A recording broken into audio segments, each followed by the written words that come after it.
Sumagot po si Rafael David, presidente ng Akbayan Party List. Matapos pong banatan, panghaharas lang daw po at luma na ang impeachment, sabi ni Sara Duterte.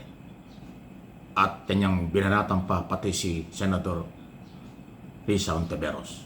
Pero dahil presidente ng Akbayan Party List itong si Miss David, kaya siya po yung sumagot. Pakinggan po ninyo.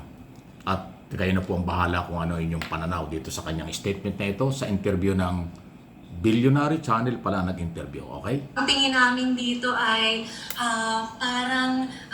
para bang merong halong takot na tinatago sa bravado.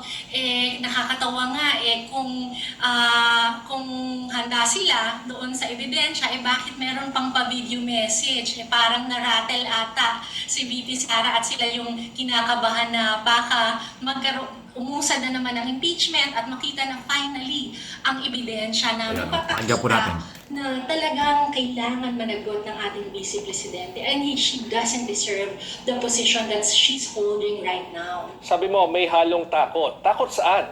O kanino? Ma-impeach. Naku, takot sa katotohanan, takot sa taong bayan.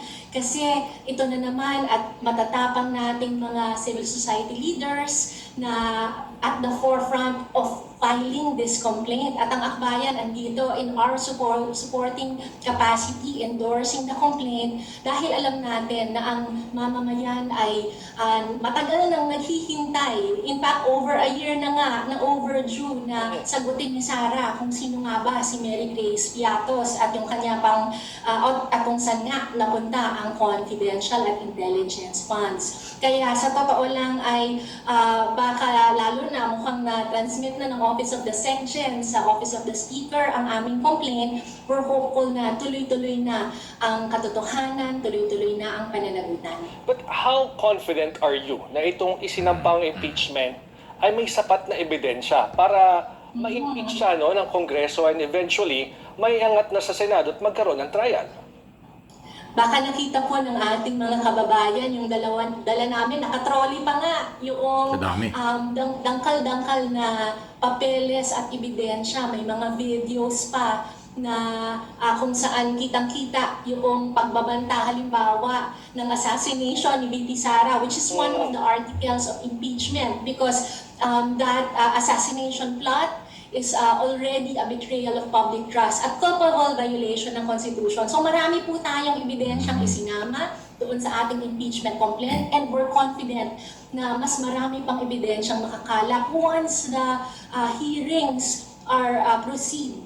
And we're hopeful na hindi lang ang taong bayan, lalong-lalo na ang ating mga kongresista at mambabatas will see the merit of this case and will ensure that accountability will be served.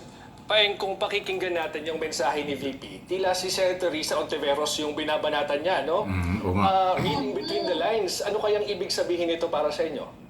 Ewan ko po, parang gumagawa na naman ng palusot si VP Sara dahil hindi niya madepensahan yung serious charges in our impeachment complaint ay naghahanap siya ng ibang mababalingan ng kanyang galit at para sisihin ng taong bayan at parang ang napag-iinitan niya ngayon ay ang Akbayan at ang aming senador na si Risa Hontiveros. Pero sa totoo lang, sana wag na siyang mag-aksaya ng panahon na maghanap pa ng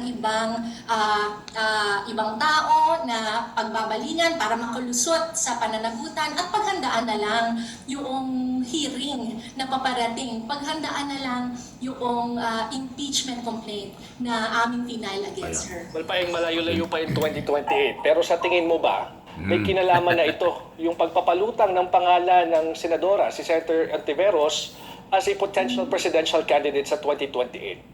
At ang alam naman po natin na ang may presidential ambitions ay si VP Sara. Sinabi niya na yan several times. Kaya ewan ko ba kung natithreaten siya, basta ang klaro po sa amin, tumigil na dapat siya sa pagpapalusot at imbis na kung ano-anong ginagawa niyang video on a Saturday morning, ay harapin na niya yung charges. At hindi ang mga mamamayan at yung mga well-intentioned politicians na gusto lang naman ng pananagutan ang kanyang punteryahin. Pero ang kanyang harapin ay yung mga ebidensya na ating ihahain at hinain na nga in our impeachment complaint. Hindi daw natin makikilala si Mayor Grace Piatos according to VP Sara's camp dahil part daw ito ng confidentiality ng ginastos na Intel Fund.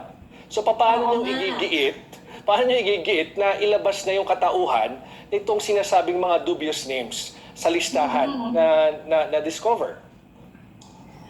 VP Sara cannot hide behind the veil of confidentiality. Lalong-lalo na yung perang yan ay pera ng taong bayan at dapat i-account niya. Kailangan din ay i-explain niya yung lumabas recently na affidavit ni Ramil Madriaga na yung confi funds ay hindi naman ginamit sa tama, ginamit pa para mambribe daw ng DepEd officials na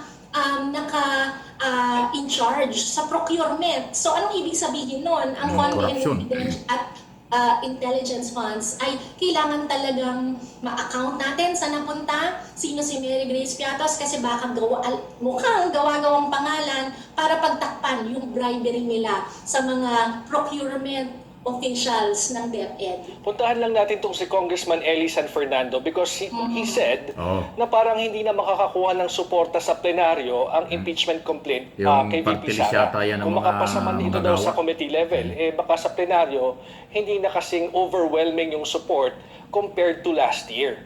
No? Your thoughts, please. Medyo mahal po ito. Ayan, no? Tandaan niyo po, sabi ng yun yung ay, huwag na natin isali yun. Yung ako, tataka ko dyan party list ng mga manggagawa daw yung San Fernandong yun. Pero ang dating parang pro Duterte. Alam ko maraming manggagawa na ayaw din sa mga Duterte.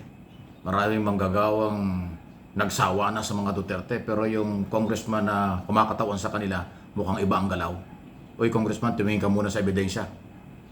Una-una, ikaw ba'y member ng Committee on Justice? Baka hindi. O edi doon ka na lang sa plenaryo pag umabot na yung recommendation ng committee. Doon ka na lang magsalita. Pero ngayon na parang yung marginalized sector, civil society, kinukontra nitong mga party list manggagawang ito. Yung Mr. San Fernando. Ganun pa man, pakinggan po niyo si Rafaela David, ang presidente ng Akbayan. At yan po yung kanyang observation, pananaw at reaksyon sa batikos nitong weekend ni Sara Duterte. Nagpalabas ng video si Sara Duterte na ipinarinig ko sa inyo ng isang Sabado pa na binatikos niya si Sara, si Ontiveros at Akbayan na complainant. Na sa akin ang observation ay parang nagpanik kasi bakit niya pinatulan yun. Hindi pa, sabi nga ni David maghanda na lang siya sa trial, maghanda na lang siya sa public hearing kaysa sa magpalabas ng video na para bang ang dating ay nagpanik, natakot o nababahala. Ayun talagang observation. Mukhang kulang talaga sa political advisor at media advisor itong si Sara. Kasi hindi talaga dapat nagsalita yan. Well, aking observation lang yan. Kasi ang strategy sa laban, hindi sa social media. Dapat yan sa tamang foro, tamang lugar, venue.